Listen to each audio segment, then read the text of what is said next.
Bom, muito bem. Começamos então a mais um mini curso, dessa vez intitulado Crash Course Introduction, Introduction foi o anterior, né? Data Science with Pandas. Esse curso é mais uma iniciativa do capítulo estudantil lá do Observatório Nacional. A ideia desse mini curso é de alguma forma trocar informações e experiências com quem está interessado em aprender sobre ciência de dados e programação científica, e também fazer doação, já que estamos vivendo tempos difíceis, né, de pandemia, a gente arrecada esses recursos e a gente faz doação com esses recursos, né, os recursos do valor da inscrição. Então, sempre a gente publica qual a entidade relacionada, sempre à educação, tá, gente? Qual a entidade que a gente fez a doação. Até o momento, dessa vez, nesse segundo mini curso, a gente mudou a plataforma de inscrição, então, até o momento não foi publicada a doação, mas até o final da semana vocês já vão estar sabendo para qual instituição que levou os recursos arrecadados desse mini curso. Então, gostaria de agradecer mais uma vez a vocês por participarem dessa iniciativa junto com a gente, e vamos começar então ao que interessa, né? Então, vou introduzir o professor Walter. Ele é um cientista de dados de linguagem de processamento natural na empresa Neuralmed, que é uma startup em saúde com foco em inteligência artificial de imagens e textos médicos. Ele também é um estudante de doutorado em astronomia pelo Observatório Nacional do Brasil. Antes de começar a trabalhar com processamento de linguagem natural, ele trabalhou na Fundação Getúlio Vargas na previsão de preços de bens móveis e no Observatório Nacional do Brasil e na Universidade do Arizona, nos Estados Unidos, com análise de dados de telescópios e sondas espaciais. Entre 2017 e 2019, foi professor na Universidade Federal do Rio de Janeiro, lecionando sobre métodos computacionais. Então, Walter, obrigado mais uma vez pela sua presença, por participar dessa iniciativa aqui do capítulo estudantil do Observatório Nacional. Só algumas regras para os estudantes. Peço a todos que mantenham os seus microfones mutados durante as aulas, né, para não haver interferência, né, sonora durante a aula. E caso você tenha uma dúvida, pode perguntar na hora, tá? Via chat, você escreva sua pergunta no chat e o professor Walter aí vai poder ter acesso a elas para poder responder. Qualquer dúvida, vocês tenham dificuldade ainda com instalação de algum pacote e tal, pode falar comigo que a gente pode fazer um meeting separado e resolver o problema, tá bom? Então é isso, tenham todos uma boa aula. Professor Walter, com o senhor.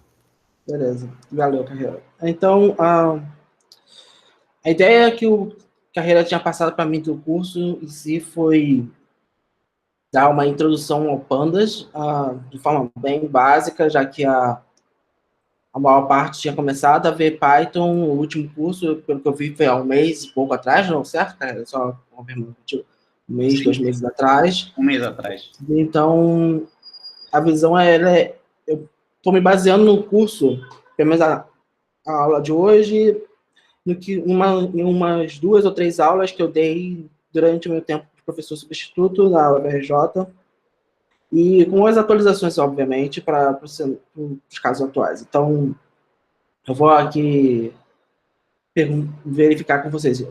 O Vitor Carreira em si pediu que vocês instalassem o Anaconda Python. Então, eu vou partir do princípio de que tudo foi posto corretamente. Se algum de vocês não conseguiu instalar o Anaconda ou por algum motivo não está com problema com isso, comenta que a gente pode parar agora e ver isso.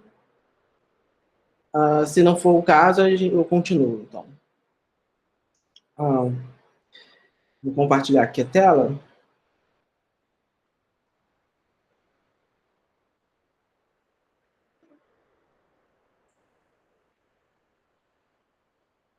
Só um momento.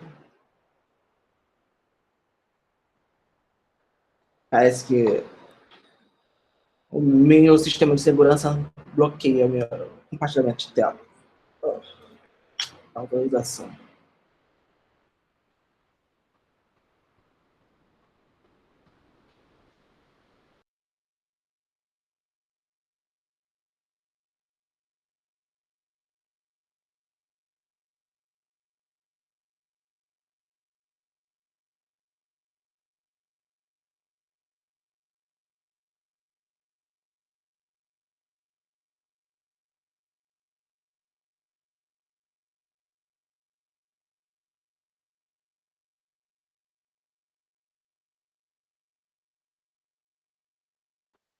Ok, voltando. Então, desculpa aí, pessoal, parece que a segurança daqui do computador não permitia compartilhar, tive que reiniciar o Chrome. Então, estão todos me vendo aqui a tela minha? Se alguém puder dar um sim. Sim, eu estou vendo. Beleza? Fantástico. Então, o Anaconda em si, ele é um programa que é um pacotão de Python. Para quem participou do curso anterior, ele normalmente traz todas as bibliotecas de Python necessárias, pelo menos a primeira análise com data, com ciência de dados, ou com análise estatística, análise, simulação até. Então, ele não é o mais utilizado em trabalho empresarial, ele mais porque as pessoas ainda têm um costume de incluir o próprio ambiente em si para poder fazer a sua programação. Então, elas preferem minimizar a quantidade de pacotes, o espaço, porque tudo depois vai ser colocado em produção no dia a dia, e quer minimizar o tamanho dele, quanto vai consumir no computador, futuro e tudo mais. Então, essas são... Mas o Anaconda está ficando melhor nisso com o tempo, então talvez ele melhore, possivelmente. Tem vantagens com relação a ele, que vantagens muito óbvias, que é, por ele se tratar de um pacotão fechado, alguns binários de configuração que você quebraria a cabeça para instalar na sua máquina, normalmente já estão, então para quem é novo nisso, é uma ótima vantagem. Uma das outras vantagens também, para quem é que normalmente no menu seu, seja um Mac, Windows ou Linux, ele sempre vai colocar esse Anaconda Navigator, que se você iniciar ele, é uma forma de você verificar todas as vantagens que você possui. Uma outra abordagem é abrir pelo próprio terminal. Enquanto carrega, vamos ver pelo terminal em si.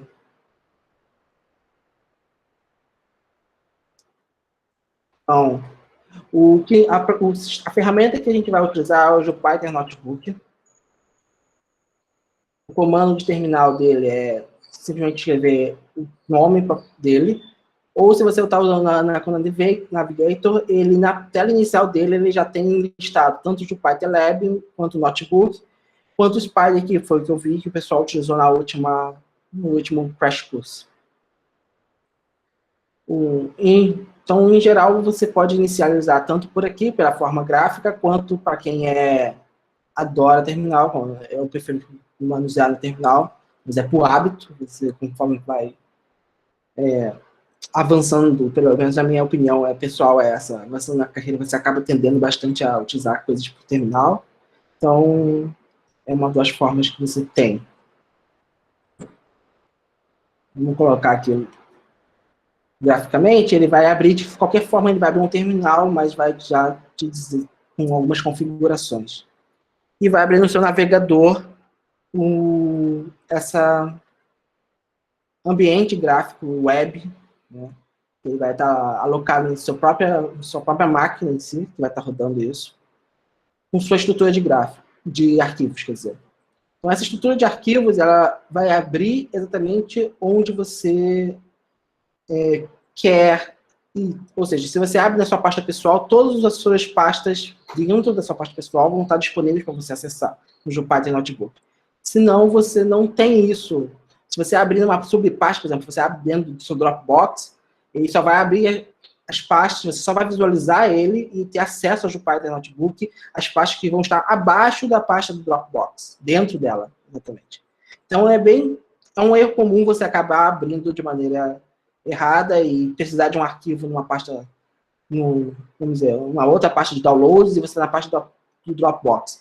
Mas não necessariamente é problemático para importar ou exportar dados, nem um pouco, porque você vai usar o caminho do seu arquivo para poder salvar isso. Então, não existe a necessidade de você pensar que isso é um problema. É mais um problema se você quiser acessar outro Jupyter Notebook em outra pasta que não está abaixo da que você abriu. Então, só para poder lembrar um pouco, Eu fiz uma apresentação para uma universidade aqui no Rio, chamada UGB, no início do ano, que perguntaram para mim o que é Data Science. Então, Data Science envolve princípios, processos e técnicas para compreender fenômenos por meio da análise automatizada de dados. O problema todo está nessa parte de análise automatizada. E um dos primeiros processos é você avaliar como o seu conjunto de dados tem. Para ser dado todo o método científico, se você for pensar nisso, está baseado nessa ideia. Você precisa avaliar seus dados para criar alguma hipótese para ser testada com sua teoria ou com a teoria de alguém e fazer avaliações sobre ela e previsões futuras sobre ela. Então, a Data Science é só um processo de modelar esse método científico de forma automatizada. Então, o que nós vamos fazer aqui, essa primeira parte inicial, de hoje até quarta, é uma análise mais quantitativa, descritiva, do conjunto de dados. O gráfico, o Seaborn, para poder fazer alguns gráficos de resultados. Mais para quinta, para sexta, a gente vê a parte de Stat Model, que é tentar cobrir essa ideia completa de ter um método científico aplicado dentro de um conjunto de dados. Então, voltando, eu criei aqui no Downloads uma parte de Crash Course, depois até o final da semana, ele está privado atualmente, mas até o final da semana vai estar livre um GitHub com essas informações todas. E quando você abre um arquivo Jupyter, antes de criar ele, propriamente, vou mostrar como cria, se ele é longo, como esse daqui ele vai demorar um pouquinho, ele já vai apresentar uma estrutura de células, que são essas pequenas caixas de código. Mas uma vantagem do Jupyter Notebook em si, é que ele permite que você faça anotações nele. Tanto anotações quanto colocar links. Então, por que as pessoas preferem o Jupyter? Pelo menos essa é a minha preferência, por isso que eu estou introduzindo ele hoje. É porque a ideia inicial de análise, transformação e previsão, a ideia de um método científico em si, ele está diretamente passível de ser posta dentro de um Python Notebook e visualmente linear dentro da sua leitura. Então, em vez de você ter que rodar o código fora, fazer anotações, ou mesmo colocar suas equações fora, e aqui dentro só trocar uma referência a ela, você já deixa tudo bem organizado. Algumas desvantagens é que, por exemplo, se você não sabe LaTeX, vai ficar complicado colocar equações aqui, porque ele coloca equações diretamente com LaTeX. Então, só para comentar um pouco nessa parte do Jupyter. Cadê o Jupyter? O projeto Jupyter já nasceu já tem um tempo. Hoje em dia ele está mais para o Jupyter Lab. Como vocês viram anteriormente nessas abas, ele basicamente é uma interface web. E você trabalha ele no seu browser, no seu navegador, quer dizer. Então, toda a sua matemática, estatística, interação, tudo isso fica contido nesse arquivo. E o que esse arquivo é? Na prática, esse é um arquivo de texto JSON, para quem não conhece. É um formato de arquivo.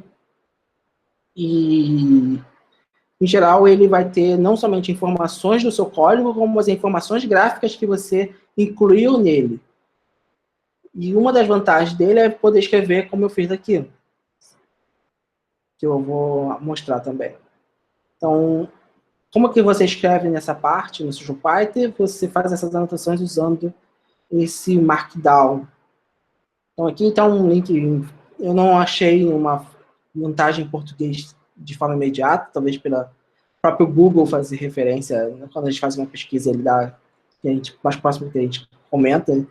Então, aqui tem todas as dicas de como você escrever em Markdown, colocar tabela, símbolo, etc., ao longo do próprio GitHub, como no próprio Jupyter. Os links estão aqui embaixo em referências, então vocês não precisam tentar anotar nada agora. Vai ficar disponível para vocês. Então, quando você abre e aparece esse sistema de navegação, criar um novo Jupyter é simples. Você vem aqui em novo, na versão sua que está funcionando de Python. Se você tiver várias versões diferentes, com interpretadores Python, com Python 3.8, que é o que eu estou funcionando agora, 3.7, 3.6. O antigo 2.7, que já foi descontinuado, eu não recomendo ninguém usar ele hoje em dia. Você clicando nisso, ele vai criar um notebook vazio com essa estrutura, em que a primeira caixa sua é uma célula. E você pode transformar essa célula tanto em texto quanto em código. Então, só para poder passar agora então, o roteiro da aula que eu abri, a gente está vendo exatamente essa introdução ao Jupyter e ao Anaconda Navigator. E depois a gente vai dar uma olhada mais um pouco sobre o nivelamento de variáveis, a relação entre NumPy e Pandas e propriamente entrar na primeira parte de Pandas hoje. Então, voltando, o que a célula acaba sendo? Você pode escrever um código, que nem você comentava anteriormente. Por exemplo, import NumPy ASNP, como vocês viram na última parte course. Ele permite que você carregue o NumPy e se você dá tab, ele já aparece um menu de escolha para você. Então, ele permite outras funcionalidades, como no caso do File, você pode criar um novo notebook, você pode abrir outro, fazer uma cópia desse atual, renomear, voltar a um momento anterior de salvamento, que é o Revert Checkpoint, salvar esse checkpoint se você quiser, fazer um print do seu preview, fazer o download de várias formas diferentes, como HTML, em formato LaTeX, se você quiser incluir esse Jupyter Notebook dentro do seu TCC, da sua tese, da sua dissertação, ou de um próprio artigo de revisão, qualquer coisa do gênero, você pode incluir ele. Markdown, que é aquela estrutura de texto. Pode fazer o download dele. Por que alguém faria o download dele no iPython Notebook se o tipo de arquivo que o Jupyter abre, por dentro é um JSON, como eu tinha dito, porque muitas vezes você está usando um Jupyter num servidor, não é o seu computador pessoal, é alguma máquina ou do seu professor, do seu orientador, ou da faculdade, ou você está usando a nuvem de algum serviço, como a Google, a Amazon, ou você pediu tempo num servidor de pesquisa como o do LNCC, do Laboratório Nacional de Computação Científica. Então, todos isso você pode usar o Jupyter, abrir o Jupyter no seu servidor remoto e baixar o arquivo depois que você termina aqui mesmo no seu local. PDF, REST, Python, o próprio script Python, você pode transformar isso, todas essas anotações de Markdown, de texto, vão virar anotações de código normal.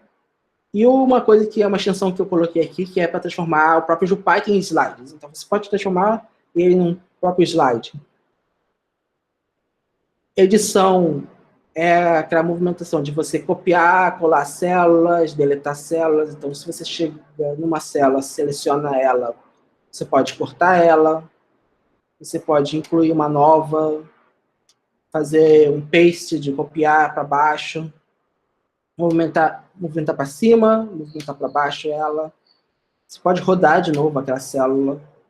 E existem os atalhos para isso.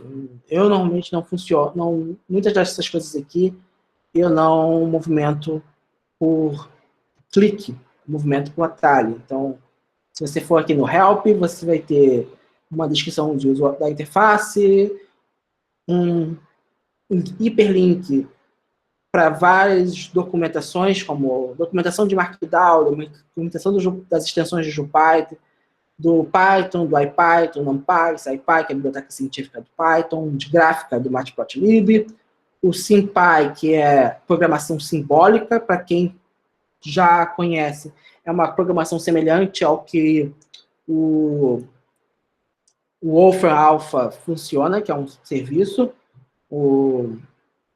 Programas semelhantes a ele é o Maple ou Matemática. E o próprio Pandas. O View é uma forma de você editar a sua visualização da célula, por exemplo. Eu posso editar para ela ser um slideshow.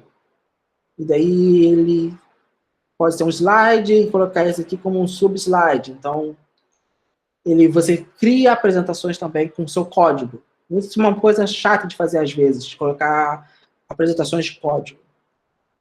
Você pode inserir célula acima ou abaixo. O kernel. O que o kernel é? Diferente de estatística, que kernel é uma forma de você estimar uma distribuição, você, de uma maneira bem rasa, você está aqui apresentando kernel como o interpretador Python. Então, se você está funcionando no Python 3, que a gente pode visualizar aqui no canto superior à direita, você pode muito bem parar ele, shutdown, e daí ele vai matar o seu kernel, matar no sentido de destruir, vai simplesmente paralisar ele completamente no seu Python. Então, nada que você rode aqui agora vai funcionar. Você vê que ele vai ficar eterno, porque nada está rodando. Ele não vai gastar memória. Você pode reiniciar ele, mas reiniciar limpando tudo.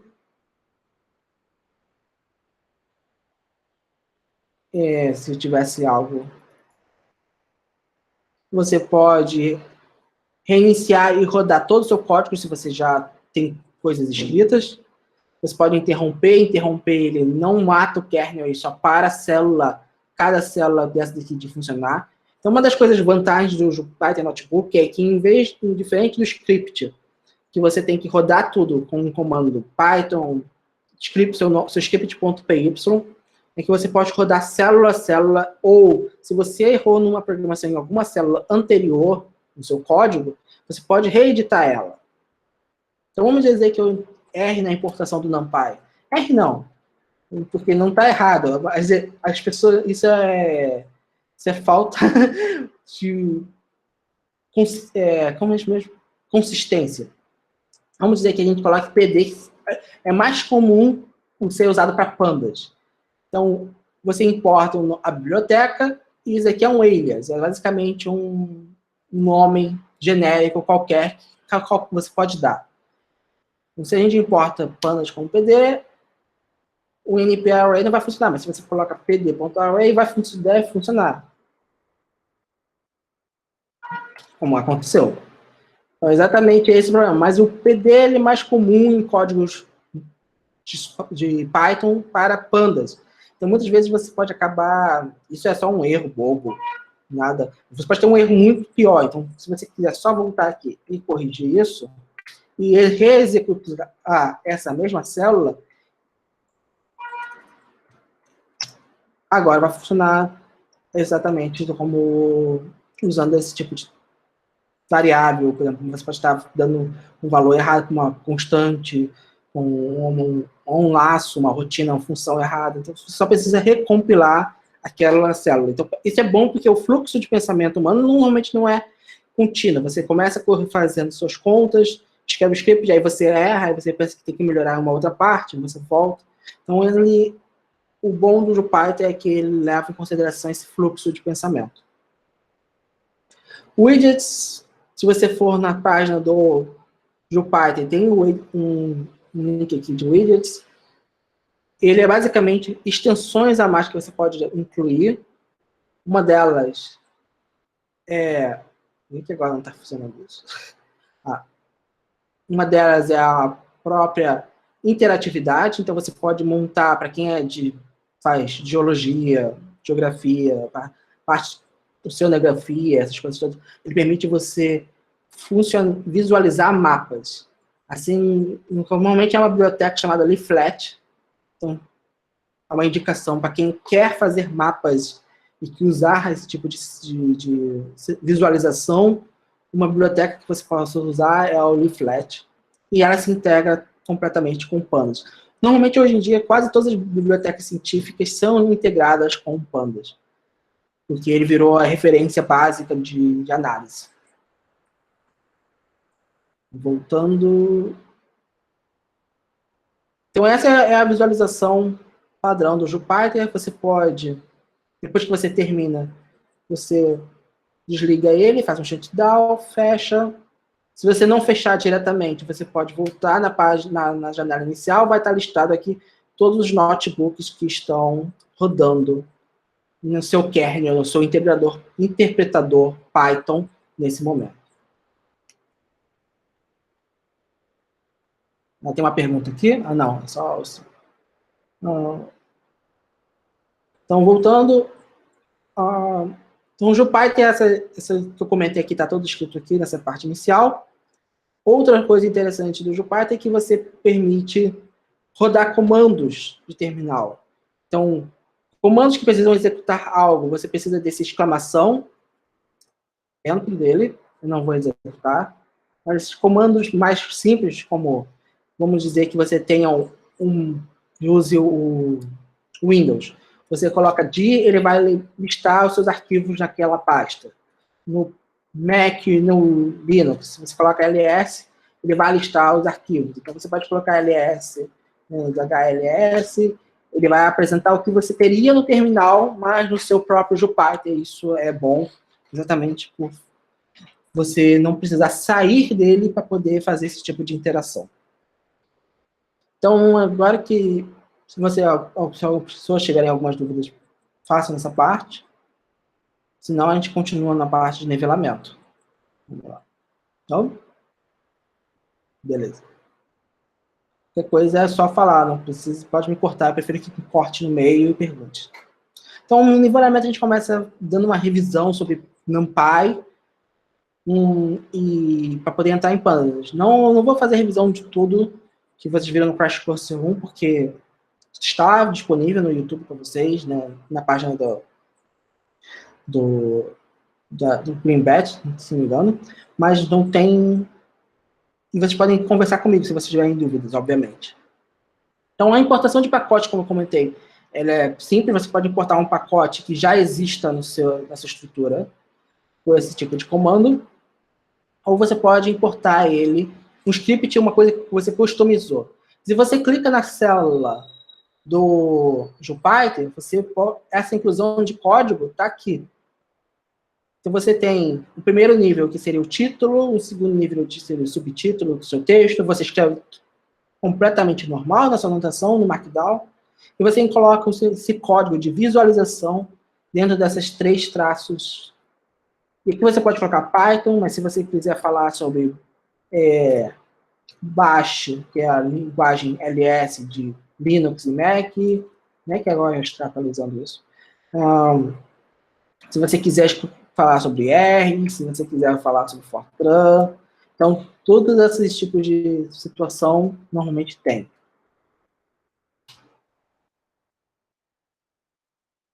E, então, se a gente voltar aqui em cima do Markdown, a gente vê que existe toda essa estrutura bonitinha colocada. E os hiperlinks são fáceis de colocar. É só você colocar o seu texto entre colchetes e o link entre parênteses. A única coisa que você tem que tomar cuidado é que quando montar esse Markdown, se você não cria uma linha de espaço entre os seus itens, ele acaba não criando essa estrutura, ele acaba colocando tudo na mesma linha, então é só tomar cuidado de item para item, você tem que colocar uma linha de espaço.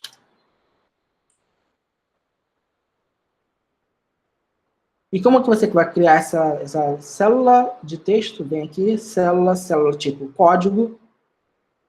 O código é o padrão, então se uma vez que você executou um Markdown ou uma célula, ele normalmente vai criar uma nova célula de código. E você pode criar Markdown, uma nova célula de Markdown, por exemplo. Você criou uma célula de código porque executou a de cima, mas você quer escrever algo. Célula type, Markdown, ele vira um texto, então... Exemplo de Markdown.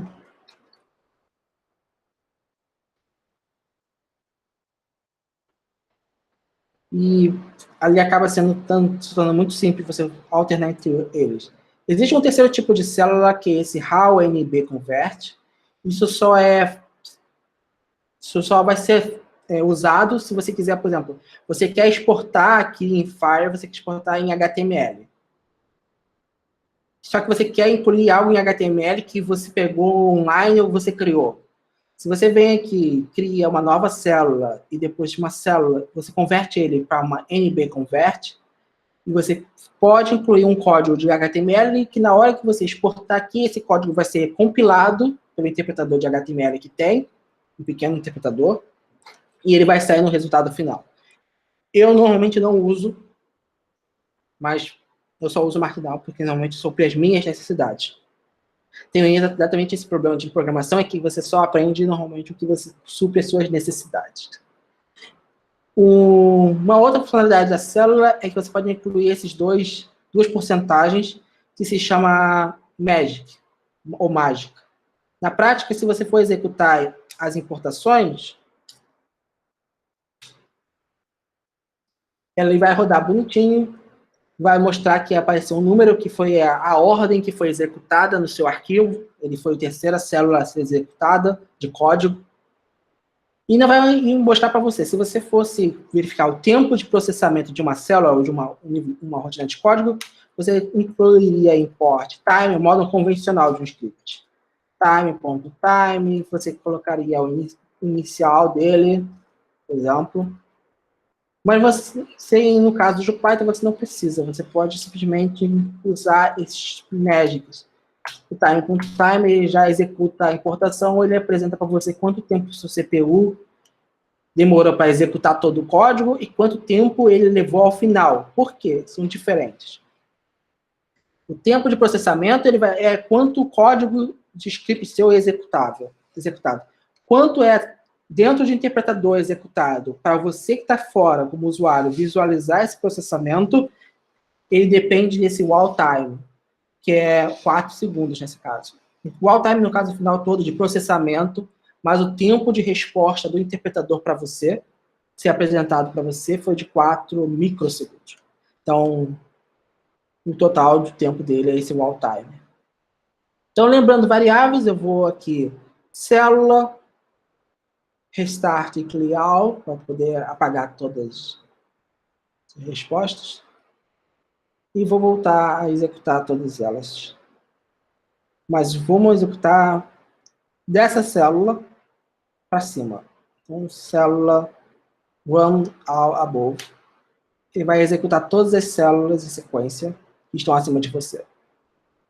A mesma coisa funciona para run all below, se você mudou alguma coisa para baixo.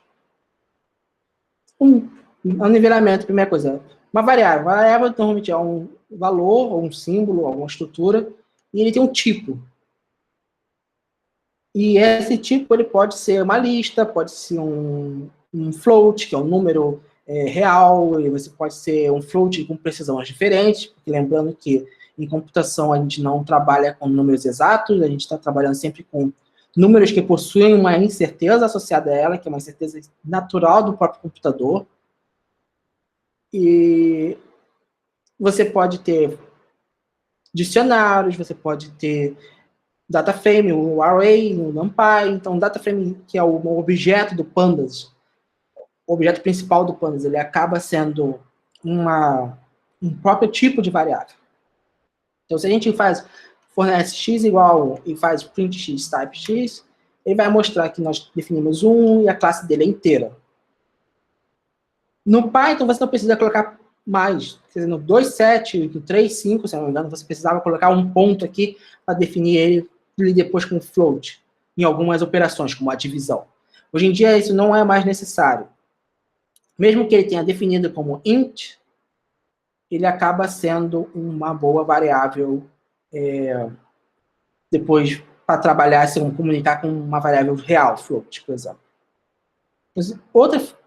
Mas aqui a gente explicitou que a gente quer o print desse resultado de forma bem clara e objetiva. Eu quero apresentar o valor de x e o tipo dele. Mas numa célula Jupyter você também não precisa disso. Você pode simplesmente definir a sua variável, a sua constante, ou o que quer que seja, e você pode colocar x, type x na última linha dessa caixa, da célula, que ele vai mostrar esse out. No caso, o resultado que seria que você pudesse incluir aqui numa outra variável, por exemplo, ele vai retornar como um resultado da célula. A célula em si te apresenta esse valor. Então, muitas vezes você não quer fazer um print, você só quer visualizar o tipo de resultado que você tem. Então, ele é bem mais simples de visualizar. Listas são uma sequência de elementos. Não é diferente de você fazer um set. O set em si, ele é a ideia de conjunto propriamente dito. Então, se você tem um set 0, 1, 1, 2, 1, por exemplo, ele vai mostrar que você só tem os elementos 0, 1 e 2, porque são os únicos elementos dentro desse conjunto inteiro de lista que eu coloquei aqui dentro. Então, não confundam lista com set.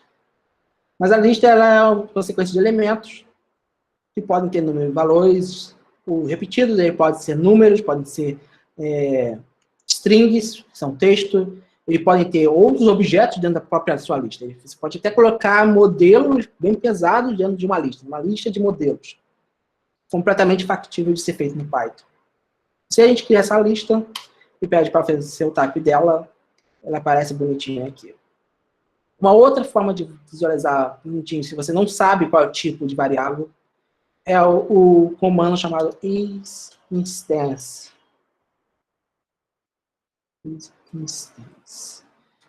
E daí você pode colocar a sua variável, o tipo dela, e tentar verificar se esse objeto é exatamente o tipo que você quer para executar algo.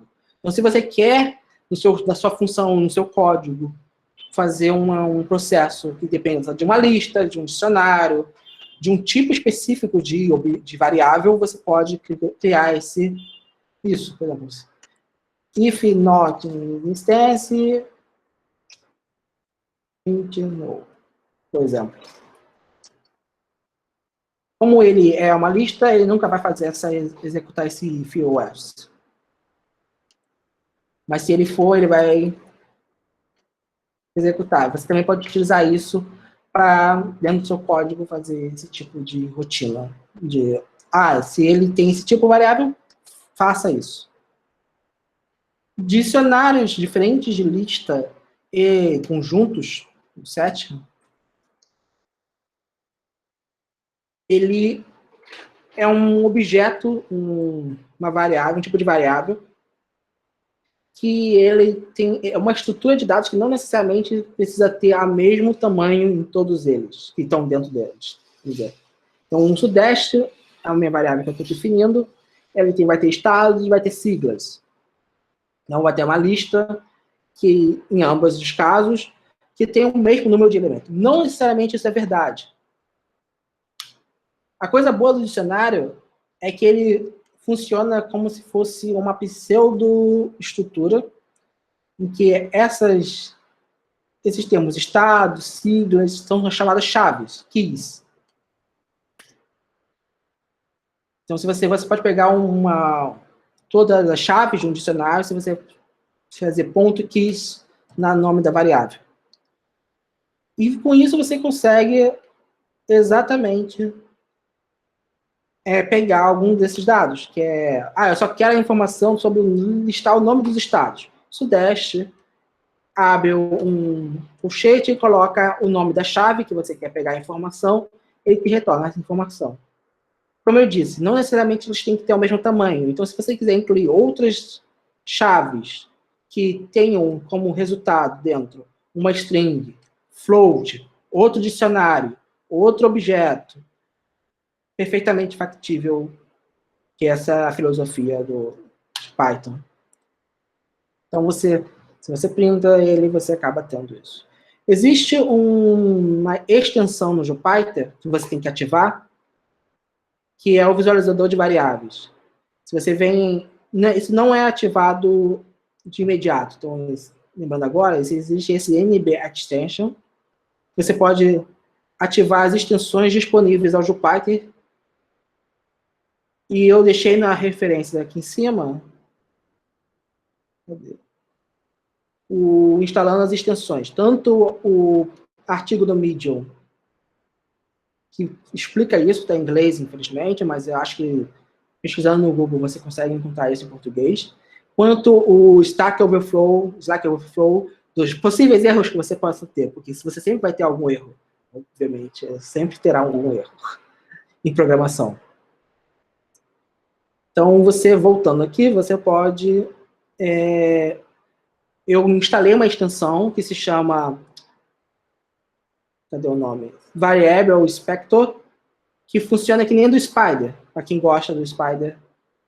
E você clica e você vê quais foram as variáveis que foram definidas ao longo do próprio Jupyter, qual é o tipo dela, como a gente tinha estava conversando agora, o tamanho alocado em memória, em bytes, por exemplo, o X ele come 28 bytes, ele tem o valor 1, enquanto que esse dicionário Sudeste está comendo 232 bytes, e esse é o resultado dele. É bom saber disso, porque às vezes você define muitas variáveis à toa, e o Python, ele sempre está jogando na memória. É uma das desvantagens dele com relação ao C, ao Fortran, que ele é um executável, você compila o programa, cria um executável, o executável age já otimizado na sua memória. Não, o Python ele pega aquele valor, aquela variável e coloca na sua memória para executar o script inteiro. Então, isso é uma das desvantagens de uma linguagem interpretada. Vamos dizer que você tenha dúvidas com help. Você vai usar o help no script. Só um momento. No caso dos usuários que não tem a aba NBS disponível. Então, normalmente você não tem, como eu disse. Ninguém tem essa aba como default ativa. Não, ninguém. Tanto eu tive que instalar ela. Então, aqueles 2 links que eu coloquei no Jupyter são exatamente mostrando qual é o passo a passo para fazer isso. Se vocês quiserem, eu posso passar daqui a pouco eles. Eu peço que no final eu dou esse Jupyter para vocês, e daí vocês pegam os links lá. Ninguém tem.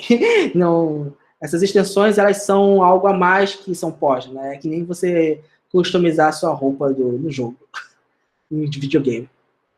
Então, o help, ele acaba... Já voltando aqui. Se você tem dúvida em uma rotina, você pode usar a função help. Se você visse isso no seu terminal, o terminal fecharia o seu script e apresentaria esse help. Então, vamos mostrar no terminal como ficaria isso. Vamos dizer que você abre o IPython. Você importa o NumPy, que nem eu fiz. E aí você tem np.array. Você quer ver o help dele. Você clica dessa forma, não vai acontecer nada. O NumPy funciona se você coloca interrogação? Não. Não funciona. Se você clica no help, e também não vai funcionar, esse programa mudou. É porque eu acho que você não definiu no NumPy, no NP, entendeu? Ah, é verdade. Eu não prestei atenção nisso. Obrigado. Então, importa NumPy np, np.help. Ele vai fechar o terminal. Então, se você abre e visualizar bonitinho, você vê que ele bloqueia completamente a sua visualização do seu código.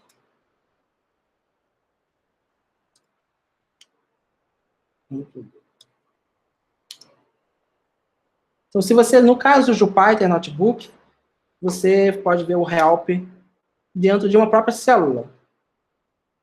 Então, se você não tem necessidade de sempre ter que reabrir ele, se você precisa de um help, de uma função que você tem muita dúvida.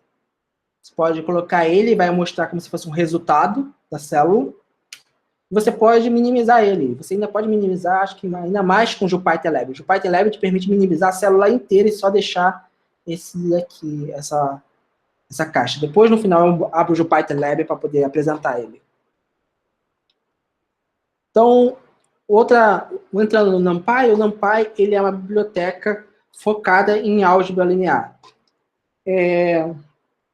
Existe um núcleo que é utilizado muito no C, no C++, no Python, que é a biblioteca de álgebra linear, agora eu esqueci o nome dela, mas ela está no fundo, ela está escrita em C atualmente, E o que o NumPy faz foi encapsular essa estrutura de C dentro do Python.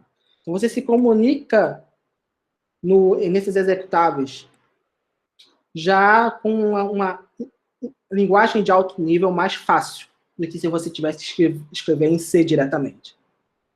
Muitas das coisas mais rápidas em Python por dentro está em C ou está em Fortran. Então, por quê? Porque, de fato, ele se faz... Linguagens compiladas são mais rápidas de serem executadas. Por isso que, hoje em dia, elas são, no fundo, elas são o que criam o nosso computador. Por exemplo, Linux, por dentro dele, está todo um maquinário de C e Python. As pessoas acham que não está em Python, mas tem. O núcleo de Linux, hoje em dia, tem Python, exatamente por essa comunicação com C, e ser mais fácil de ser escrito. Então, voltando aqui, se você tem uma lista de números, você não consegue interagir com elas, com todos os números dentro dessa lista de forma imediata. Você vai ter que fazer uma comprehension list, que é uma lista de compreensão. Então, vamos dizer que a gente defina o x aqui. E daí a gente pode fazer algo do gênero 2 vezes o item para cada item em x. E daí ele vai executar essa rotina que eu coloquei aqui dentro da lista de compreensão. Mas se for tudo numérico, você pode criar um vetor com isso. Então, na PyArray, a concepção dela é exatamente uma concepção de você ter um objeto computacional que se assemelhe muito ao objeto matemático vetor.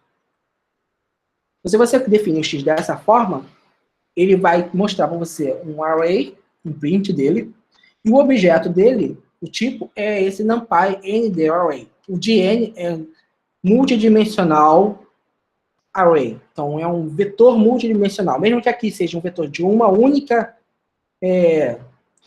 dimensão, vamos dizer assim, você está tratando ele como sempre, no fundo, como um ND, um multidimensional, mais de uma. Se você coloca x.dtype, você vai ver não o objeto em si, e isso é uma possibilidade. A dica é, isso pode gerar erros, dependendo se você fizer aquele if ou else, dependendo do tipo dele, porque ele vai apresentar qual é o tipo do elemento que você carrega dentro desse array. No caso, ele é um float 64, de precisão 64. Você também pode definir, se a gente usar uma lista de listas, você pode definir uma matriz, se todas elas tiverem os mesmos elementos. E o x.shape, nesse caso, ele vai apresentar a dimensão da sua matriz. No caso, como a gente definiu uma matriz 3x3, nesse caso, 3x3, ele vai te retornar um tuple. Lembrando que a diferença de tuple com uma lista, propriamente dito, é que os elementos da lista podem ser alterados. Um tuple é uma estrutura dentro do Python que não pode ser alterado os elementos que o compõem. Então, você não pode simplesmente deixar x.shape 0, que seria o primeiro elemento daquele tuple. Você não pode incluir um novo elemento nele. Né? Ele vai dar um erro. Ele vai dizer que não é possível. Então, essa é a vantagem do tuple. Se você quer algo que não mude, uma lista de elementos que não possa ser alterada de um fator imediato nenhum, nem por um erro seu, nem por alguém externo que vai usar seu código, você tem que definir aquilo como um tuple. Como é uma matriz, e você está pensando na questão de álgebra, você pode transpor ela. Você pode somar um elemento a todos os elementos dentro daquela matriz. Você pode multiplicar ele por uma constante. Você pode também dividir todos os elementos por uma determinada constante. Então, todas as operações mais diretas, com todos os elementos em si que você precisa fazer, elas são muito boas se você tem um NumPy, porque de imediato é difícil. E é bom você ter essa concepção de que todos os elementos serão alterados, porque o data frame, a estrutura final do Pandas, que a gente vai ver, ela tem essa concepção. Ela tem a concepção que você vai alterar todos os elementos em uma determinada direção preferencial. No caso, todos os elementos... dando um pouco de spoiler, não spoiler, porque você já deve ter visto alguma coisa sobre isso, sendo falado, o data frame ele pode ser entendido como uma tabela. Então, se for uma tabela, ele vai ter linhas e colunas, que nem uma matriz, só que a direção preferencial do Pandas é a execução por coluna. Ele é muito mais rápido em executar funções na coluna inteira do que por linha a linha. Você pode também ter outros códigos, outras rotinas de álgebra. Você pode fazer o produto interno entre os dois vetores. Você pode fazer o produto externo vetorial entre dois vetores também. Então, se a gente define um conjunto desses vetores, por exemplo, x, y, v ou w, você pode fazer o produto interno do vetor com um ponto dot para o outro vetor, ou o próprio NumPy tem essa função, np.dot. Eles retornam o mesmo valor. São só abordagens diferentes. O primeiro é a ideia de que é um objeto. O NumPy Array é uma classe. É uma estrutura computacional que possui funções, rotinas constantes e valores que ele carrega em si, ao longo de todo o código. Então, uma das funções dentro desse NumPy Array é a função dot, de produto interno. Outra concepção é a filosofia de você ter uma rotina de função.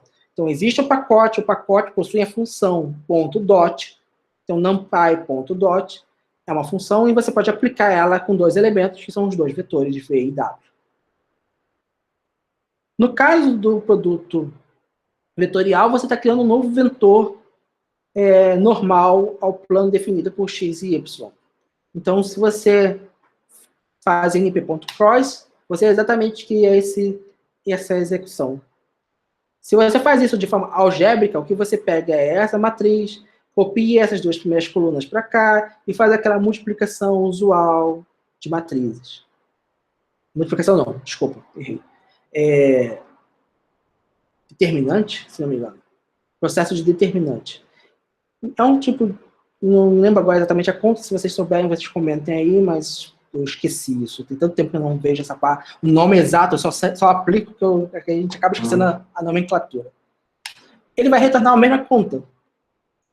Os mesmos valores, com a mesma estrutura de NumPy. Então, por trás de todas essas funções daqui, estão as rotinas de álgebra bonitinha feita. A diferença de você fazer dessa forma e daqui é o tempo de execução. Vamos ver se eu não sou negado pelo código. 133 microsegundos. Ok. Vou colocar vamos dizer que tem que salvar isso.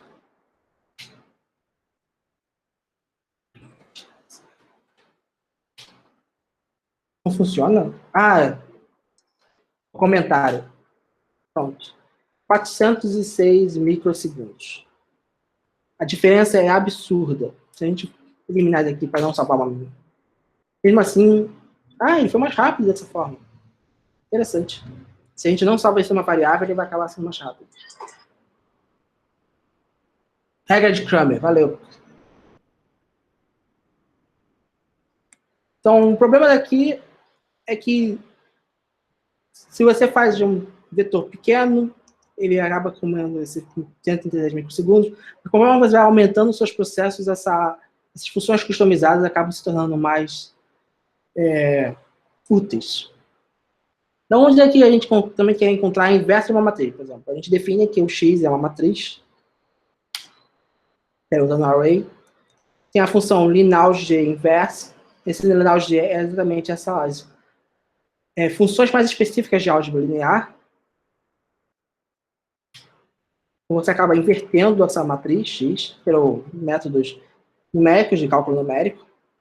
Você pode acabar tendo erros nisso, exatamente porque tem matrizes que não são inversíveis.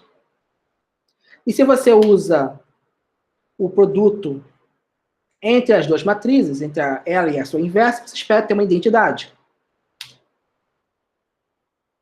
Todas as diagonais são 1. Mas por que você acaba tendo elementos aqui? Então, essa é uma das perguntas. Por que elementos acima e abaixo da diagonal não são exatamente zeros? Exatamente pelo que eu comentei logo no início do script, que tudo aqui no computador está funcionando com uma incerteza da máquina. E a incerteza do nosso Python ele sempre está em torno do exponente da casa decimal, menos 16 e menos 17. Então, sempre menos 16 e menos 17, se tiver um número com essa casa exponencial, ele claramente é o erro da sua máquina, e portanto, se é o erro da sua máquina, você está na prática é zero. Na teoria seria zero. Uma outras coisas de vetor, também de NumPy, é que ele permite criar de uma forma fácil vetores todos de zero, por exemplo, x.zeros, e uma quantidade de zeros que você quer ter, de elementos zeros. Então, aqui tem 10 elementos zeros. Você também pode ter o np.ones. Você pode criar uma matriz, se você der um tuple com os valores. Uma matriz 10 por 10.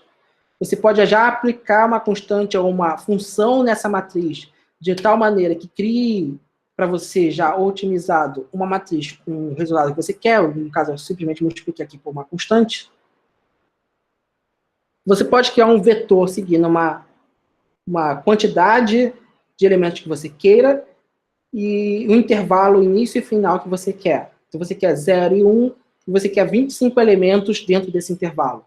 Então, o que ele vai fazer é pegar 0 e 1, dividir o intervalo 0 e 1 em 20 espaços com distância entre os elementos de forma igual e criar essa vetor. A diferença do np.linspace para o arrange é que ele inclui o 0 e 1 no vetor. Então, aqui ele está incluindo os dois, ele é um intervalo fechado em ambos. No arrange, não. No arrange, ele é fechado em 0 e aberto no final. Então, ele vai de 0 a 20, começando do 0 e aumentando por um step, por um passo. Então, a cada elemento, ele vai somando 0,2 até chegar nesse 20. Não necessariamente ele vai ter 25 elementos. Um array funciona que nem uma lista. Você pode pegar o primeiro índice, o primeiro elemento por x por shape 0, o último elemento seguindo na direção contrária com o índice menos 1, então x menos 1. E você pode também saber o tamanho dela sem necessariamente usar o x.shape.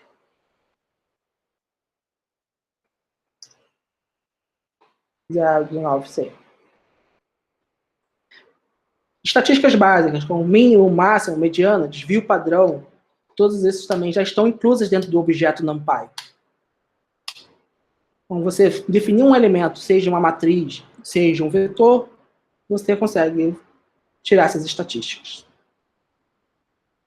Então, o NumPy também permite pegar distribuições estatísticas que já têm uma estrutura bem definida, como a distribuição gaussiana normal, ou o uniforme, ou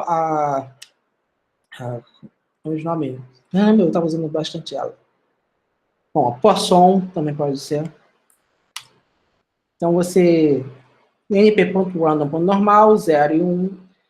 Significa que você quer uma média 0, um desvio 1, com 100 elementos no seu array.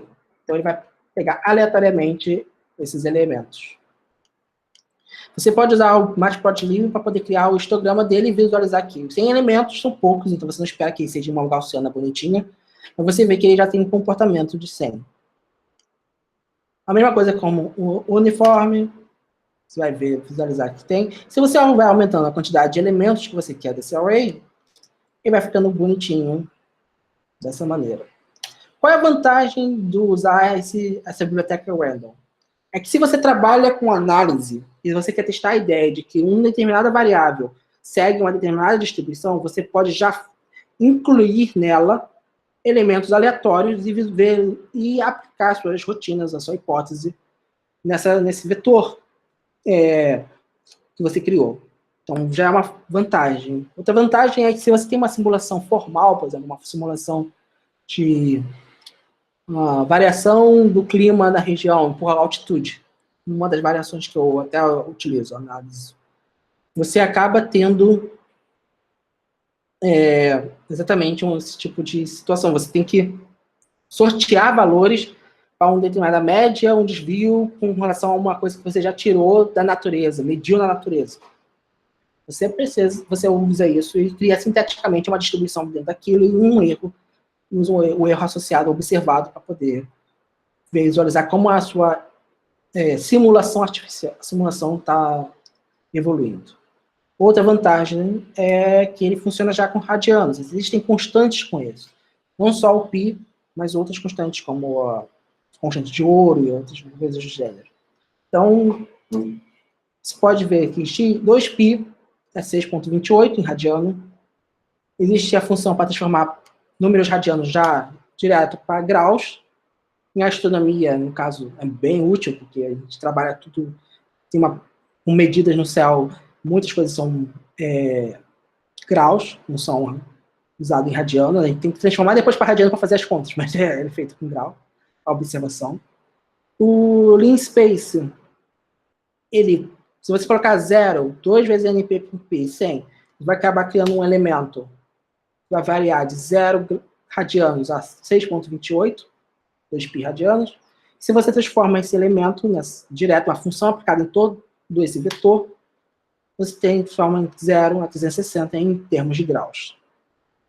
Então, qual é a relação entre NumPy e Pandas? Agora vamos começar para o Pandas. É que todo arquivo Pandas pode ser incluso dentro de uma estrutura chamada séries, que o Pandas definiu. Essa estrutura série, ele tem características tanto semelhantes ao NumPy, quanto semelhantes ao se fosse uma coluna numa tabela de Excel, numa tabela do Google Sheet, numa tabela de Office, de outro formalismo em si. Então, você pode muito bem fazer ações que são semelhantes a ela. Então, o X a gente pode transformar nesse pd.série. Então, a gente importou lá em cima o Pandas, só lembrando. E quando você transforma esse pd.série, você vê que ele já te apresenta no print qual é o tipo dela, os elementos que contém, lembra disso, não é a da série em si. Qual é o len, e ele inclui aqui na sua esquerda, o index, o índice daqueles elementos. Então, o índice 0, índice 1, 2, 3. Então, ele tem umas ideias semelhantes ao NumPy, a diferença é que ele associa essa estrutura com a estrutura de uma tabela. Quando você coloca, então, esse ponto x, ponto describe, você pega todas aquelas ideias do NumPy, mas apresenta de uma maneira única para aquela série. Você vê que a quantidade são 100, a média é 180, que é esperado, o mínimo é 0, o primeiro quartil, 25, o percentil 25 está em 90, a mediana, o percentil 50 está em 180, o terceiro quartil, ou percentil 75, está em 270, e o máximo dela é 360. A estatística é bem básica. Uma outra ideia da séries é que ele complementa tanto o NumPy quanto o Matplotlib. Ideias de fazer um plot sem precisar colocar plt.plot. Então, se for uma série única, você pode colocar x.plot e ele vai te retornar o seu gráfico. Vamos mudar um pouco isso, porque é bem chato só trabalhar com uma coisa reta. Vamos dizer np.seno de x. Ele vai apresentar isso. Se você coloca x_seno.plot, você vai ter lá seu gráfico bonitinho. Quando você só tem uma série, então, vamos pensar que série é um Excel, é um Google Sheet, só que com uma única coluna. Se você só tem isso, uma série, ele vai colocar no seu eixo X do gráfico o seu index, o identificador que ele colocou aqui, na esquerda. Então, o elemento da coluna 0 é esse aqui, o elemento da linha 1 é esse, e assim sucessivamente. Uma série pode ser aplicada, uma função, diretamente nela, que nem o NumPy permite você aplicar uma função direto no seu vetor. Existe o objeto .apply em toda a série, que você pode aplicar qualquer função. Você pode, se for uma função bem definida, sim, uma função que já existe dentro do Python, como o seno, você pode aplicar ela diretamente com o apply e a função que você quer. Mas se não for uma função bem definida, for uma função que você defina,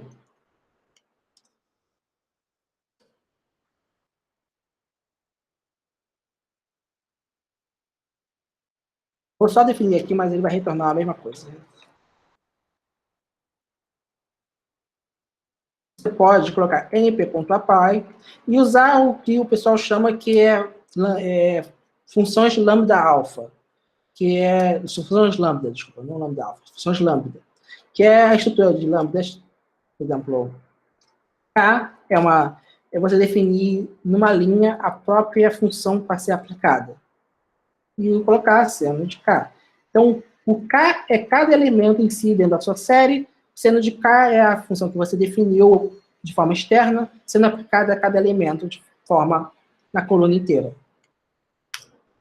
E ele vai retornar o mesmo resultado da outra função, porque o nosso retorno é esse. Mas você visualiza aqui, você pode customizar o quanto você quiser esse tipo de situação, esse tipo de função a ser aplicado nisso.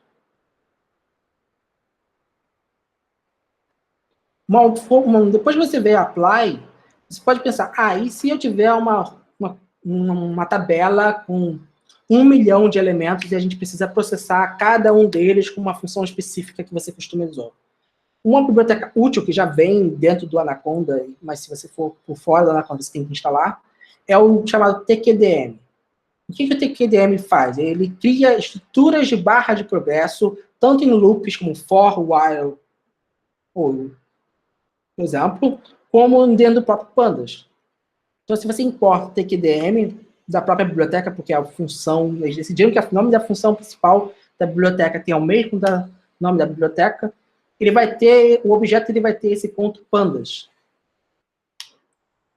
Ele dá um warning, porque a biblioteca ainda não está completamente compatível com 3.8, mas ele não está quebrando, ele continua funcionando. O que ele cria nesse ponto pandas, ele importa uma estrutura chamada progress. Então você pode usar esse progress apply, que é uma combinação do apply aqui de cima com uma barra de progresso do pandas. Quando você faz isso, ele vai mostrar, é claro que aqui foi muito rápido, porque a conta em si é muito simples. Ele vai mostrar interação, quanto tempo está demorando o cálculo da sua rotina naquela coluna inteira. Então, se você tem uma rotina que demora bastante, isso é bom. Porque para pessoas ansiosas como eu, você vai ver, ele está lá, ele completou 50%, está 55%, falta 20 minutos, vou tomar um café e volto. Essa é a história de todo aluno de pós-graduação, vou tomar um café e volto. Então, é ótimo para quem é ansioso bastante. Uma outra coisa do Pandas, então, é que você pode criar séries temporais. Então, saindo um pouco dessas séries numéricas, que são bem associadas ao NumPy, o Python ele possui objetos chamados datetime e timeDelta, que são estruturas de tempo.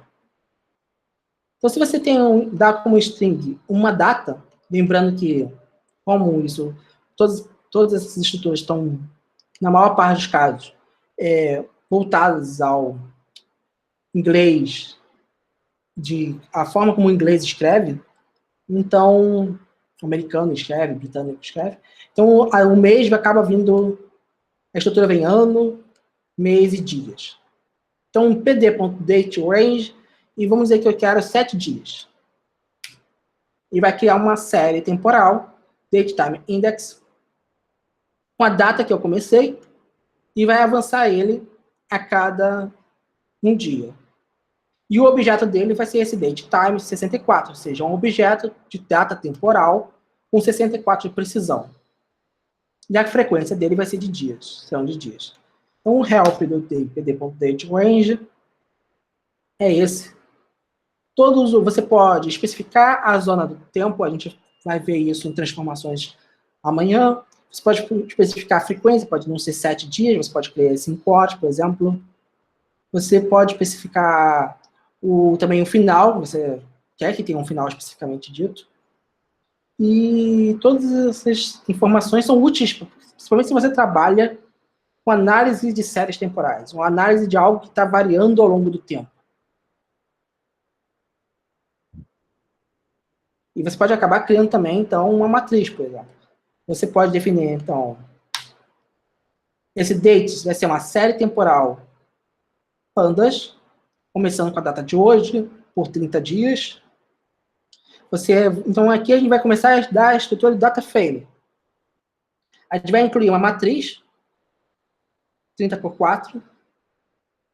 Esse range é uma biblioteca aleatória, de números aleatórios. Ele vai criar uma matriz com 30 linhas e 4 colunas, seguindo essa distribuição. E aqui você começa a ter ideia de, o que é um data frame? Um data frame, ele é basicamente a combinação de séries uma do lado da outra. Quando você coloca um pd.dataframe, você pode incluir uma matriz inteira de dados e informar, então, que os índices dela são um objeto temporal, em vez de aqueles de 0, 1, 2, 3, um índice bem numérico, bonitinho. Quando você faz isso, você acaba criando essa estrutura onde os nomes das colunas acabam sendo, se você não especifica aqui, columns,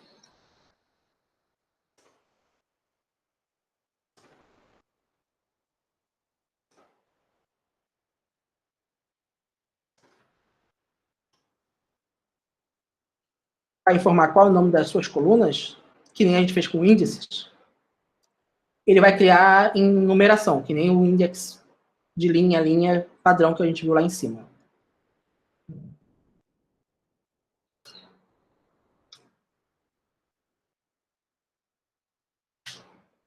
Outro detalhe eu acho que perceberam, o Python não se incomoda da função em si ter uma vírgula no final, porque você pode sempre incluir mais coisas necessariamente. Mas meu costume é sempre colocar uma vírgula, porque quando você faz um enter, se ele tiver uma vírgula, ele coloca tudo para baixo naquela mesma sequência. Então, se você escreve muita coisa dentro da sua célula, você vai começando a incluir, por exemplo, vamos colocar aqui, várias coisas.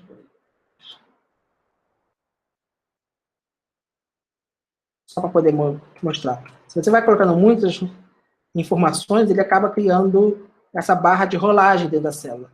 Muitas vezes para mim, isso é quase sempre, eu sempre me perco. Então, eu prefiro colocar essa linha no final, porque ela permite que você sempre dê enter e dentro da mesma função, ele fica organizado nessa estrutura bonitinha. Então, se você quer saber o nome, é a mesma coisa que por exemplo, você que usa a história de shape.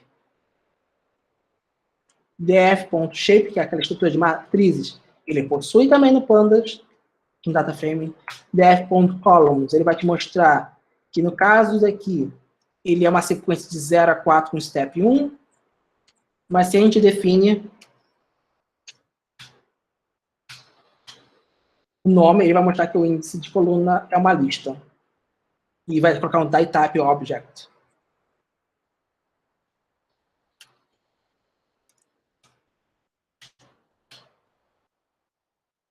df.index, ele vai mostrar aqui aquela estrutura que a gente criou, datetime index.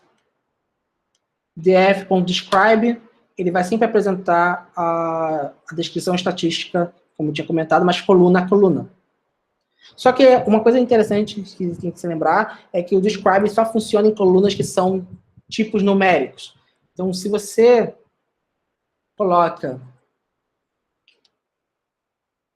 df.type, não, dtypes, ele vai, que é data frame types, os tipos das colunas do data frame. Ele vai mostrar que todos são float 64. Mas se você coloca, vamos dizer, a coluna 0 para ser uma string, você vê que o tipo dela muda. E daí se você salva isso na sua coluna, ou seja, uma Só dando uma visualização de amanhã até. Uma transformação disso para uma string, coloca um describe, você vê que o 0 saiu daqui. Esse describe ele não apresenta estatística de nenhuma coluna que, mesmo sendo número, está errado. E isso é um dos detalhes que tem que ser claro. O Pandas Data Frame, na hora de importar os seus dados, aqui a gente está criando um data frame propriamente dito, mas na hora, normalmente a gente vai importar de um arquivo, uma tabela. Ele vai sugerir, ele vai chutar qual é o tipo daquela coluna. Então, se você sabe o do que você está trabalhando, é bom porque você já sabe qual é o tipo. E se ele sugere um valor errado, você pode alterar isso manualmente depois. Ou você pode alterar já na hora da importação, se você souber e sabe que vai dar erro naquela coluna. Mas, em geral, o que eu tenho visto é que ele normalmente funciona muito bem. E erra muito pouco o chute inicial. O tipo dele. Quando você coloca no plot, se você coloca no data frame inteiro, ele vai mostrar todas as suas colunas numéricas sendo plotadas. Como você está com o index aqui de data, ele vai mostrar o seu eixo X como se fosse uma data. Então, 28 de outubro de 2020, 5 de outubro, 12, 19. Então, é muito mais rápido do que propriamente ter que trabalhar. Eu lembro que era uma dor de cabeça fazer isso no Plotly no 2.7. É uma dor. Depois que eu descobri que o Pandas faz isso, e depois eu migrei, hoje em dia eu uso o Seaborn e o Plotly como bibliotecas gráficas, eles importam o Pandas diretamente, servem para fazer esse plot gráfico. É fantástico. Você também pode plotar outros tipos de gráfico. Você pode criar um bar plot. Vai colocar todas as barras. Ou um box plot. Que vai colocar essa coisa bonitinha já a estrutura do seu box plot. Existe também outros tipos de plot, se não me engano, Violin? Não, Violin do Seaborn. Depois, então, apresento para falar do Seaborn. Assim como no NumPy, aquelas índices todos funcionam muito bem. No caso da coluna, se você coloca data frame, coluna, o nome da coluna diretamente, ele vai mostrar a sua série. E você pode aplicar, que nem a gente aplicou numa série normal, uma função. Por exemplo, apply no data frame para essa coluna em si, essa função, que é a de exponencial. Nós podemos incluir esse resultado numa nova coluna, criar uma nova coluna com esse resultado. Então, a gente coloca um nome de coluna que não exista, df.seno de coluna 0, e fornece a ela um valor que tenha o mesmo tamanho ou tenha um elemento somente, ele vai substituir. Então, o df-head, ele é uma outra característica do data frame que te importa somente as primeiras 5 linhas. E você pode ver, porque normalmente você tem uma tabela de 1 milhão, você não quer ver todas esse 1 milhão de linhas, porque plotar isso não vai ser possível. Ele vai plotar algumas centenas de linhas antes, 3 pontos, algumas centenas no final. Então, o df.head é bom para você visualizar como está a estrutura inicial das suas linhas, seu data frame. Você vê que ele criou a coluna bonitinha para a gente aqui no final. Ele anexou, concatenou ela. df.tail, no caso, ele vê as últimas. Você pode especificar quantos você quer ver também. Você pode querer ver os 10 primeiros, df.head 10. Você vai ver os 10 primeiros dele. Outra funcionalidade das séries do data frame é você resetar o index. Por exemplo, o index que a gente está usando, ele é um datetime, é um de dados. Essa alteração da coluna se faz com apply no sentido de mudar o tipo dela? É isso?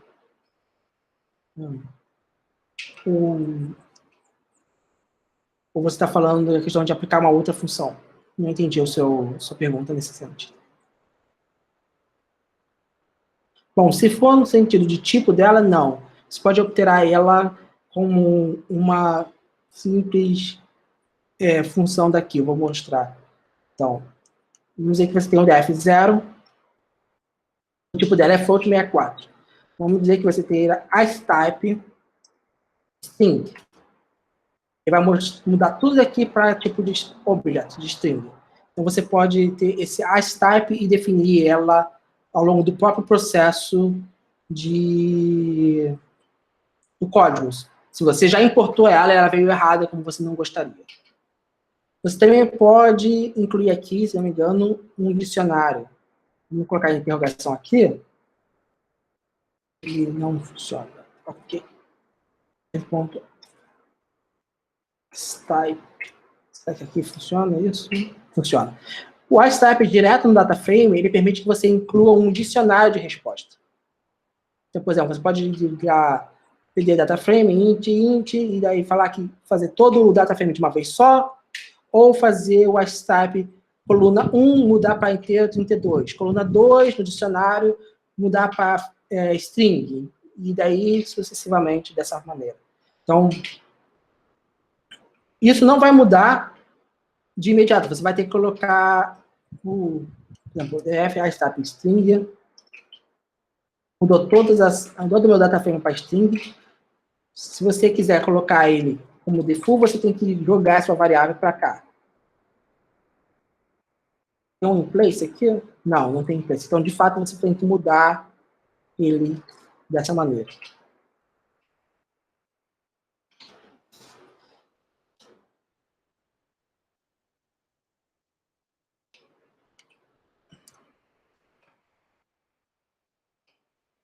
Então, voltando aqui, se for essa a resposta, beleza. Se não for, depois você comenta coisas adicionais que aí eu te respondo.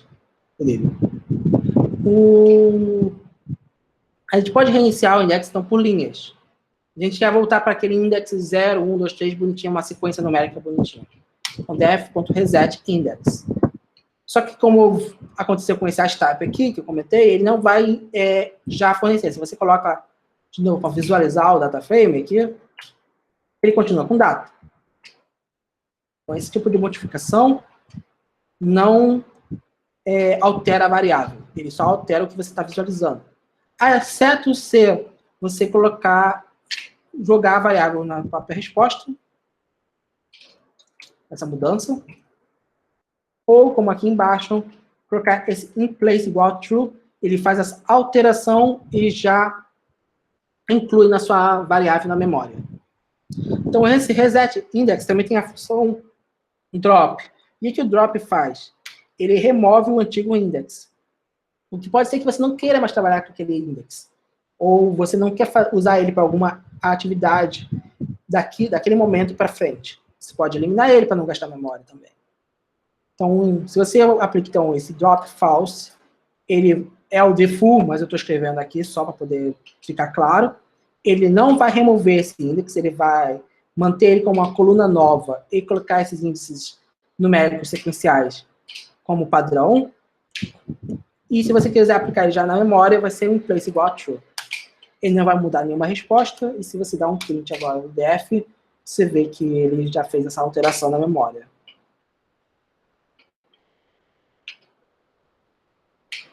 Então, lembrando agora o def de types, ele mostra como o que está, o index então é o datetime 64, 0, 1, 2, 3, e o coluna que a gente criou aqui são float 64. Existem, assim como o index no NumPy, a gente pode pegar elementos por linhas ou colunas, ou linhas e colunas, como uma matriz. Então, o que a gente vai fazer aqui é, as 5 primeiras linhas, em todas as colunas, ele tem um while lock. Então, da mesma forma que você coloca no NumPy, 2 pontos, 5, para poder pegar tudo até o quinto índice. E se você for usando o lock, você pode especificar as linhas e as colunas que você quer pegar. A diferença daqui para cá é que aqui vem todas as colunas e aqui você especifica o que você exatamente, onde você quer pegar. Uma coisa boa desse formato é que, assim como o NumPy, você pode pegar um elemento que só está, por exemplo, nessa região daqui, dentro do seu DataFrame. Você não necessita cortar ele, depois cortar ele. Esse corte já é feito de forma bem automatizada com esse lock. Ok, então o próximo passo agora que a gente sabe como funciona a ideia do que é um data frame e do que inicialmente ele te possibilita fazer, é importar um dado real, importar um dado factível. Então, uma das funções dele é o read CSV. Ele vai ler um arquivo CSV. Existem outras rotinas. Se você for na documentação, você tem CSV, você tem Fixed Wide Text File, que é aqueles arquivos com espaçamento bem determinado. O JSON, Fortran usa bastante isso. O JSON, o HTML, você pode ler de um HTML. O Excel, você pode ler do seu clipboard, propriamente dito. Se você copiou algo e quer jogar uma tabela. Um HDF5, um OXLS, um OLS, se não me engano, que é a spreadsheet aberta. Um feature, que é um outro tipo de arquivo. Parquet, que também é outro tipo de arquivo. E assim sucessivamente. Ele também tem várias configurações. Por exemplo, ele pode ler uma base de dados SQL. Não lida e não carrega toda a base de memória. O que ele faz com o read SQL e o read Google BigQuery, que é uma funcionalidade da nuvem do Google, ele faz uma query. Então, o que você escreve para ele como dado de entrada não é o caminho do seu arquivo.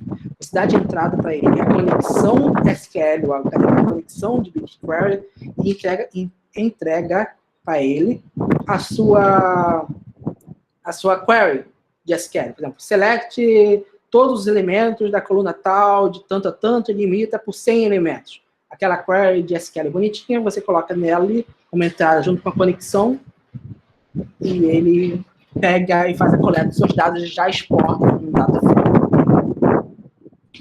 Agora a gente vai usar o mais básico, que é esse Pandas Read CSV. Se olhar no help dele, ele está dentro dessa biblioteca que é de input-output, pandas.io, que é esse daqui, que também está nos links. E você pode dar uma lida aqui, tudo que é exatamente um detalhe mais suave de cada um deles. E o exemplo que eu vou mostrar aqui é um exemplo que é bem tradicional em Machine Learning, que é os dados do Titanic. Então, se você for no Kaggle, que também está no GeoPython, que é o link, existe essa competição que é identificar a taxa de sobreviventes do Titanic com os dados deles. E as colunas são sobrevivência, o ticket de passageiros, é a primeira, a segunda, a terceira classe, sexo,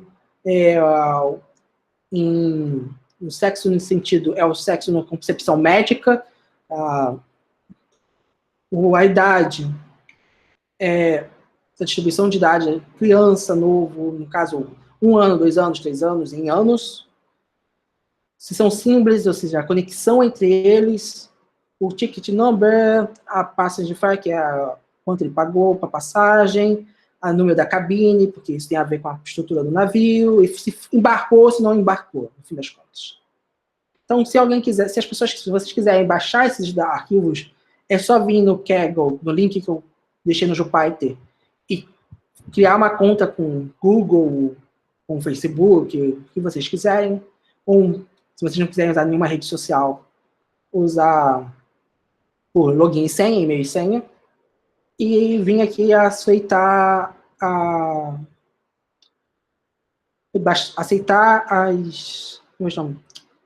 licença dessa competição, porque infelizmente esses dados você tem que aceitar a licença e pegar eles para poder usar.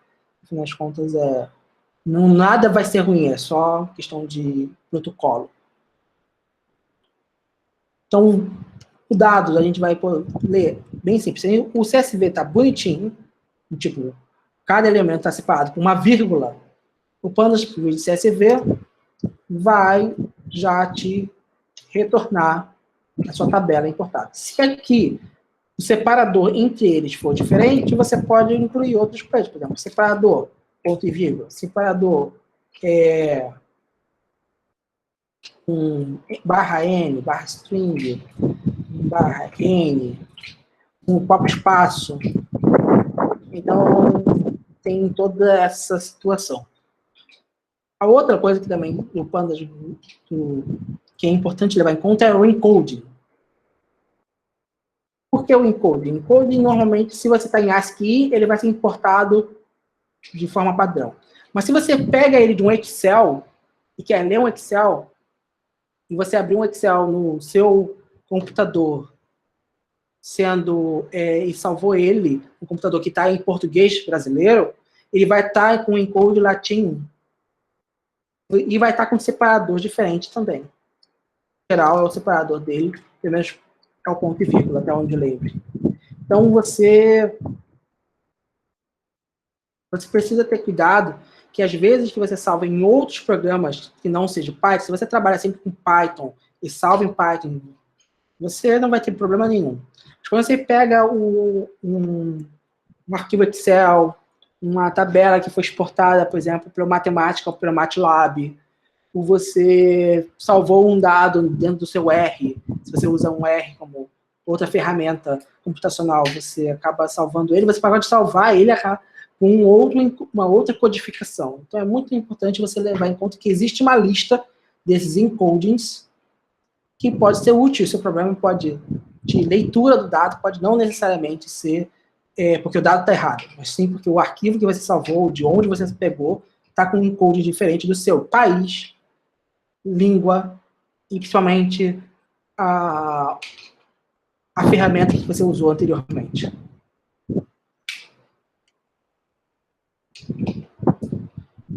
Lembrando, o data.shape vai te mostrar, são 191 linhas por 12 colunas. As colunas são dessa forma. Você pode mudar as colunas dessa maneira também. Você pode dar uma lista com todos os nomes, 12 nomes, obviamente, para poder mudar. Você também pode usar data.rename. E aí ele funciona da mesma coisa com artstype. Você dá a coluna que você quer mudar, novo nome. Vou colocar aqui como comentário.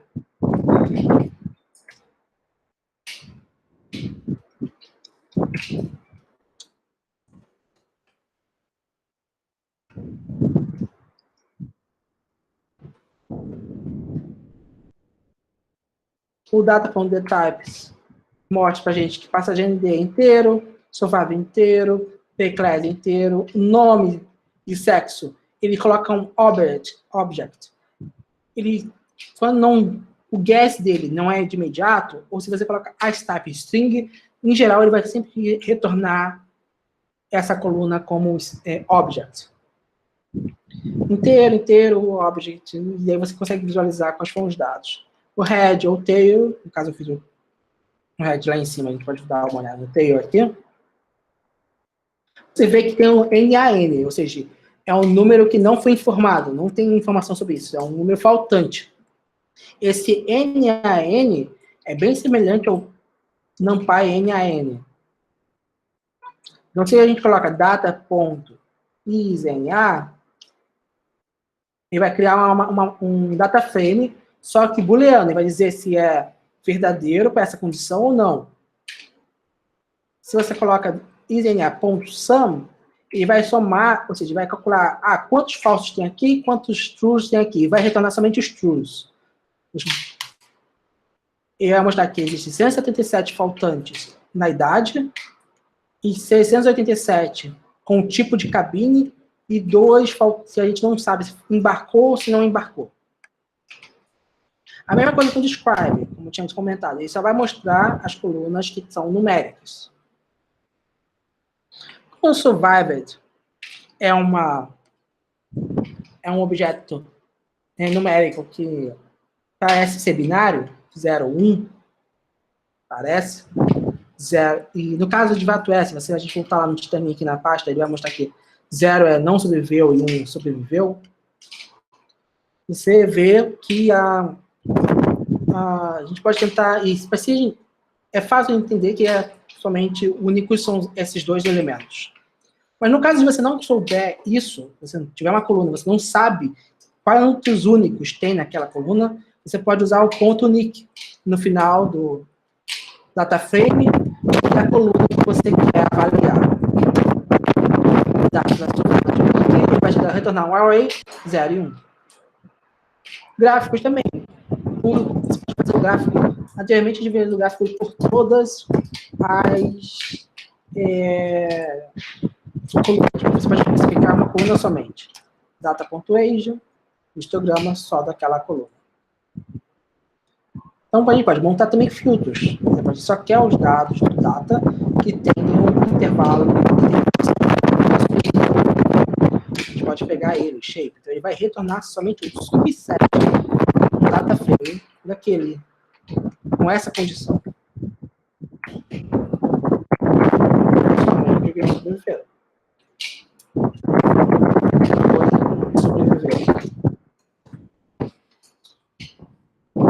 Só um momento que está batendo aqui a janela.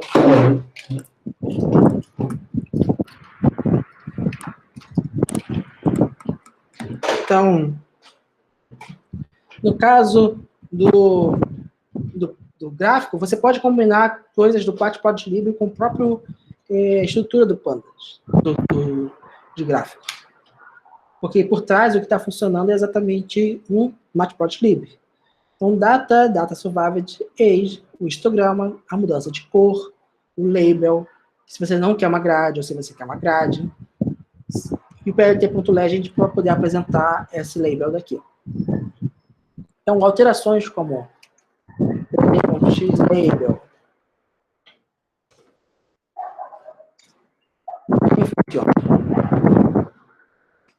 Lembrando que você tem que colocar para coisas como tio, você tem que colocar esse R no início, para poder levar em consideração a língua ou símbolos, outro tipo de símbolos que não sejam ASCII.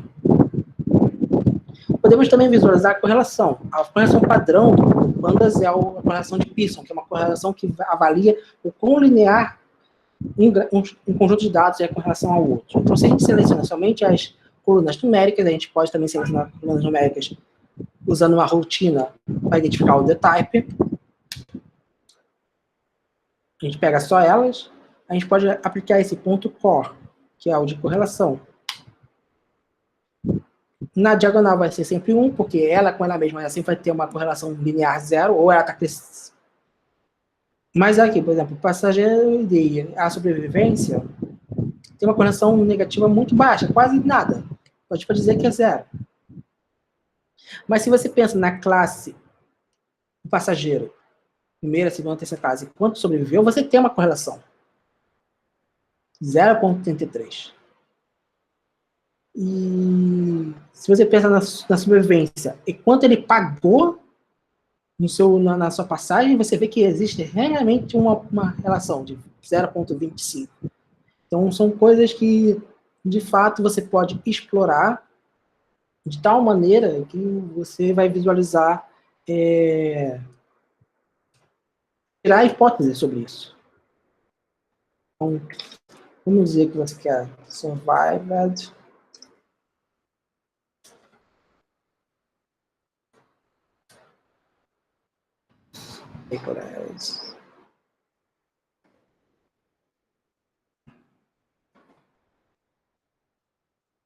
O kind igual a scatter. Você vê que a passagem, assim, como os valores são fixos na passagem, e a sobrevivência é um valor fixo também, você vê esse tipo de gráfico. E daí é bom ter que tomar cuidado, porque esse tipo de correlação pode gerar uma coisa desse gênero, que não tem, a princípio, nada tão imediato assim. É mais que imediato, talvez, fazer com fair. Por não ser descritivo demais. Fair, 0. O data.core pode ser visto da mesma forma, com a correlação.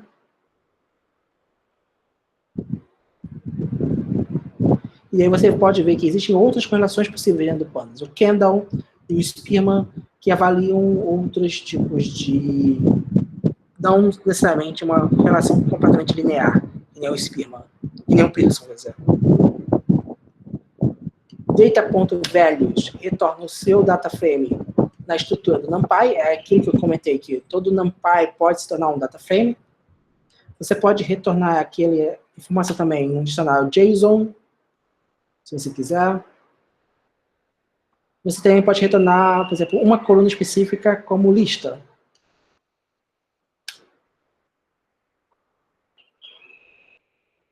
Então, você pode transformar, usar diversos detalhes do Pandas, da estrutura, para poder trabalhar com o seu conjunto de dados. Se a gente vai fazer que nem o NumPy, que a gente pensou aqui, a gente pode transpor essa matriz também. E o elemento não necessariamente tem que ser um elemento que ficaria dentro de uma matriz, como uma string ou um número. Ela pode ser, o elemento daqui pode ser um outro data frame, ele pode ser um dicionário, ele pode ser uma lista, ele pode ser um conjunto, um set, ele pode ser qualquer coisa. A estrutura que compõe essa tabela é que é esse exportável a um NumPy, on values, propriamente dito. Eu tenho minha dúvida se pode exportar objetos mais complexos com o NumPy, o .toValues. Não lembro agora de fato, mas você pode muito bem exportar essas coisas simples para NumPy tranquilamente e trabalhar com rotinas NumPy se você já tiver uma função pronta para isso. Para salvar é uma maneira também fácil. O salvar ele tem esse .to. O .to ele sempre vai mostrar as opções de salvar. Então, .to cabe, você pode salvar para tudo que você viu anteriormente, que você pode importar. Você pode salvar no Excel, no Google BigQuery, você pode salvar em HTML, Bison, LaTeX, Pickle. Pickle é o tipo de arquivo binário em Python. Você pode colocar qualquer coisa lá dentro que esteja em Python. Você faz dessa forma, o que você cria aqui é esse arquivo que vai ter no CSV, que é exatamente a tabela que a gente pegou. Que eu importei desse diretório. Eu não importei lá em cima, eu importei desse diretório daqui. Mas dessa vez eu estou salvando nesse arquivo. Então, o que vamos fazer nessa semana? Então, o que eu sugiro é que vocês escolham um conjunto de dados. Pode ser um conjunto de dados do seu TCC, da sua tese, da sua dissertação, que tenha linhas e colunas, para poder trabalhar em cima dele todos esses exemplos. Ou, se você não tem, você pode, como eu comentei, fazer sua conta no Kaggle e baixar esse arquivo. O link está no Jupyter.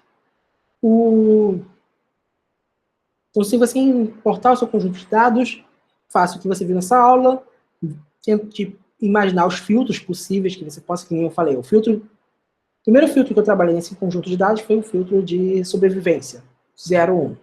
Mas a gente pode trabalhar aí, a gente vai trabalhar nos próximos dias outros filtros com relação tanto à questão do sexo, quanto à questão de quanto o cara pagou, a própria classe dele dentro do navio, etc. E vamos explore o seu conjunto de dados e tente visualizar se aquelas hipóteses que você tinha, elas estão bem descritas nesses resultados. Nesse gráfico que você tem, que você gere, nessa correlação que você tenha, porque é isso que vai te dar insight de como você trabalhar no método científico. Então, a gente trabalha amanhã, a gente faz, então, começa a fazer as transformações em cima dessas tabelas. Que transformações são essas? A gente pode agrupar elas, a gente pode fazer um pivoteamento delas, a gente pode mudar a estrutura dela em si, podemos copiar ela, criar novas funções, aglomerar elas em outros conjuntos. Então, tudo isso a gente vai tentar trabalhar amanhã. Então, se alguém tiver uma dúvida a mais hoje... sim. Então, como vocês vão ter acesso ao notebook? Eu montei um GitHub e eu vou deixar ele lá. Só que eu acho que eu só vou deixar ele no final dessa semana. Então, o que eu vou fazer é passar esse notebook agora pro Carreira, no qual que terminar, e aí ele pode enviar para vocês. Mais perguntas?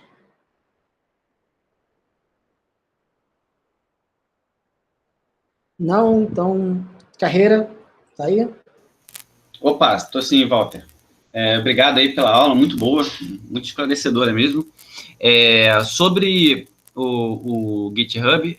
Pessoal, eu vou mandar um e-mail, então, com o link do GitHub e umas instruções para quem precisa mais sobre o que é a plataforma Kaggle e como é que você faz para se inscrever nela, uns detalhes. Vocês podem dar uma olhada lá no e-mail com essas informações, tá bom? Então, eu vou mandar esse link do GitHub, perdão, do GitHub não, do Jupyter Notebook do Walter, juntamente, provavelmente junto com a aula de hoje, tá bom? Então é isso aí, obrigado mais uma vez e até amanhã a todos. Walter, obrigado aí. Obrigado, pessoal. Então, até Valeu. amanhã. Até Eu amanhã. vou te enviar agora, Carreira. Valeu, um abraço a todos.